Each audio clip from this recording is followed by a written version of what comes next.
Isaac Newton fue un científico inglés que hizo varios aportes a la ciencia, a la matemática, a la astronomía, a la física y a otras más. En física, uno de sus aportes más importantes son las 3 leyes para el estudio de las fuerzas. Siempre que se trata de una fuerza, debemos identificar qué cuerpo la realiza y sobre qué cuerpo se está realizando.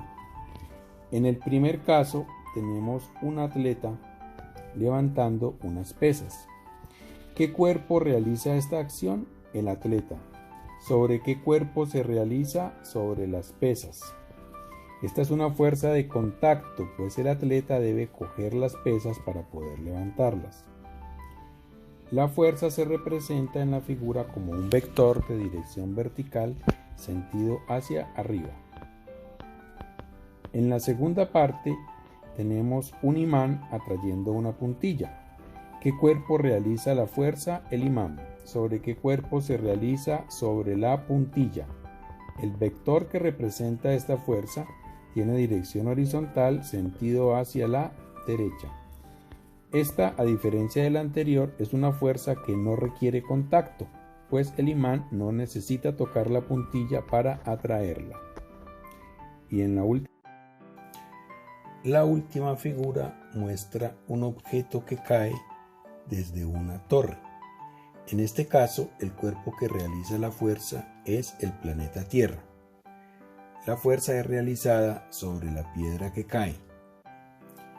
Esta fuerza se representa por un vector de dirección vertical y sentido hacia abajo. Las figuras 2 y 3 tienen en común que no requieren contacto. Son fuerzas que no requieren contacto, a diferencia de la figura número 1, que sí requería contacto. La unidad para medir las fuerzas se llama kilogramo fuerza y se representa así, kgf. Se define como la magnitud de la fuerza necesaria para sostener un objeto de 1 kilogramo de masa. Si usted está en un supermercado y quiere levantar una bolsa de arroz de 1 kilogramo, pues la fuerza que debe hacer es 1 kilogramo fuerza. En cambio, si desea levantar un objeto de 5 kilogramos de masa, pues la fuerza para realizar será 5 kilogramos fuerza. Esta definición habla de que debe ser en un lugar ubicado a 45 grados de latitud y al nivel del mar. Esto corresponde al sitio donde Newton hizo sus trabajos, pero en realidad no hay necesidad de ser tan exactos con la definición, porque no tenemos instrumentos tan exactos como para medir la diferencia, por ejemplo, entre levantar este objeto en Bogotá o levantarlo en Cali. Teóricamente hay diferencia. Bogotá, al estar más alto, pues atrae menos el objeto. Cali, al estar más bajo sobre el nivel del mar, pues realizaría más fuerza. Pero estos son cosas para tener en cuenta en laboratorios de alta precisión, no en nuestra vida cotidiana. Debido a que las fuerzas se representan como vectores, entonces también se deben sumar como vectores, con el método de cabeza con cola. En este ejemplo tenemos un cuerpo sobre el cual actúan 2 fuerzas, F1 hacia la izquierda de 3 kilogramos fuerza y F2 hacia la derecha de 5 kilogramos fuerza. Para hallar la fuerza neta que actúa sobre él, es decir, la suma vectorial de estas 2 fuerzas, procedemos por el método de cabeza con cola. Trazaríamos primero el primer vector, F1,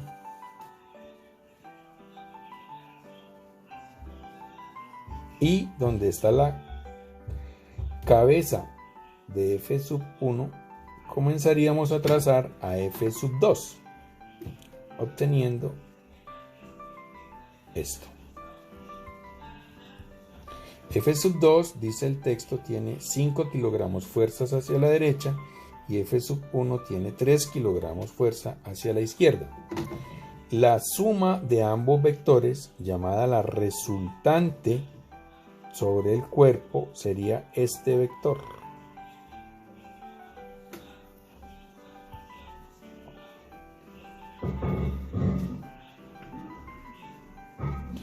Este es el vector resultante, que es el vector obtenido a partir de la suma vectorial de f1 con f2.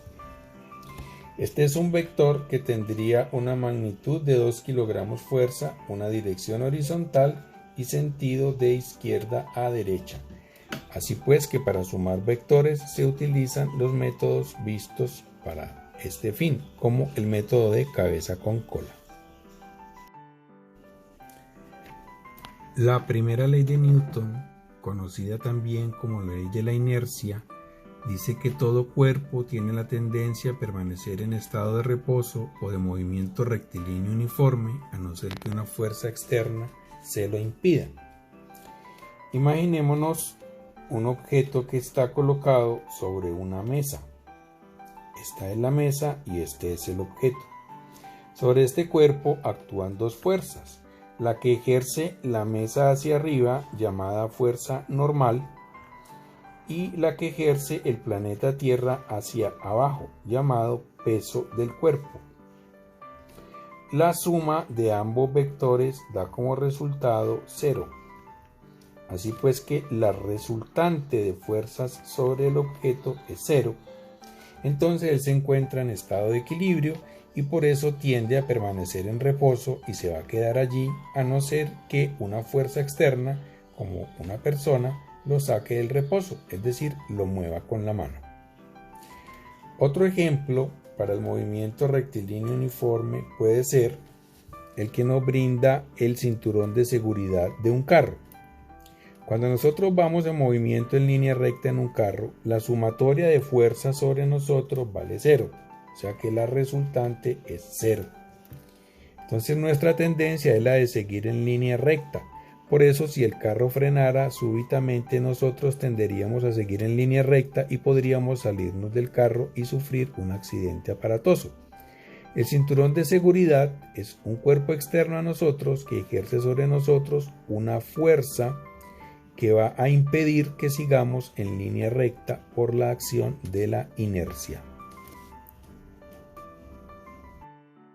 Como una aplicación de la primera ley de Newton, examinemos estas dos situaciones.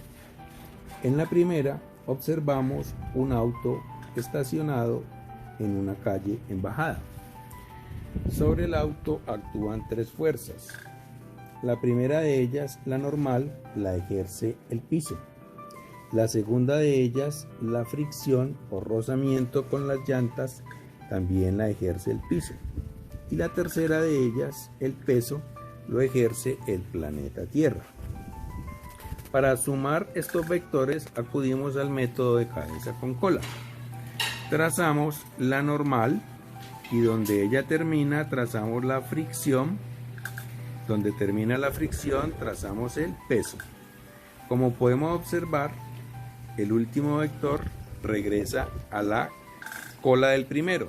Eso implica que la resultante de las fuerzas es 0 y por eso el auto se encuentra en estado de equilibrio. En este caso, este auto se encuentra en reposo. En el segundo ejemplo, observamos un vaso colocado sobre una mesa. ¿Qué fuerzas actúan sobre este vaso? Pues la fuerza que le hace la mesa hacia arriba es la normal, la atracción del planeta Tierra, lo que llamamos peso. Para sumar estos vectores, entonces vamos a colocar primero la normal, donde ella termina, colocamos el peso y como podemos observar, coinciden cola con cabeza. Entonces la resultante vuelve a ser 0 y por eso el vaso se encuentra en estado de equilibrio, en este caso de reposo.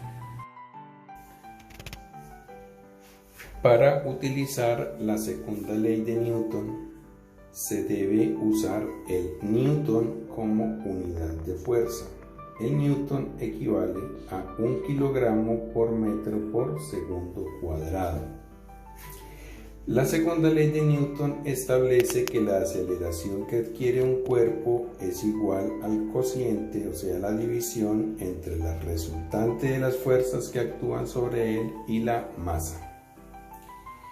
Si suponemos que sobre este objeto de 2 kilogramos actúan dos fuerzas, una hacia la derecha de 10 newton y otra hacia la izquierda de 4 newton, entonces la aceleración que adquiere el cuerpo se obtiene al dividir la resta de estas dos fuerzas, que sería la resultante 6 newton, entre 2 kilogramos.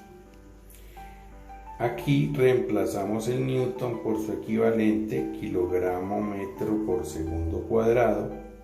Hacemos la división, 6 dividido 2 nos da 3. Cancelamos kilogramos con kilogramos y nos queda la unidad de aceleración, metros por segundo cuadrado. Así pues que el vector aceleración tendría una magnitud de 3 metros por segundo cuadrado e iría hacia la derecha. ¿Por qué?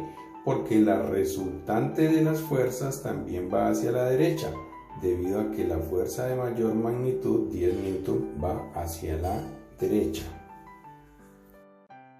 Una de las aplicaciones de la segunda ley de Newton es la fórmula para calcular el peso de un cuerpo. Como es una fuerza, peso, entonces es igual a masa por aceleración. La aceleración con que un cuerpo cae es la gravedad, que en la Tierra equivale en promedio a 9,8 metros por segundo cuadrado, la aceleración de la gravedad, pero suele redondearse a 10 metros por segundo cuadrado. Así pues, que si una persona tiene una masa de 60 kilogramos, su peso se puede calcular multiplicando esta masa, 60 kilogramos, por la gravedad, 10 metros por segundo cuadrado, haciendo el redondeo, como acabamos de decir. Entonces, el peso de una persona de 60 kilogramos sería 600, y esta combinación de unidades, kilogramo metro por segundo cuadrado, acabamos de decir, se llama newton. Así pues que el peso de una persona de 60 kilogramos es 600 newton. La tercera ley de Newton, conocida con el nombre de ley de acción y reacción, explica que cuando un cuerpo ejerce fuerza a otro, entonces este segundo cuerpo también le ejerce fuerza al primero. Estas dos fuerzas son de igual magnitud y dirección, pero difieren en el sentido. Una de ellas se llama acción y la otra reacción. En cualquier orden se pueden colocar. Por ejemplo, para nosotros caminar, con nuestros pies le hacemos fuerza al piso hacia atrás. Entonces el piso nos hace fuerza hacia adelante. Un avión toma aire con las turbinas y lo expulsa hacia atrás. Entonces el aire impulsa al avión hacia adelante. Estos son ejemplos de fuerzas de acción y reacción.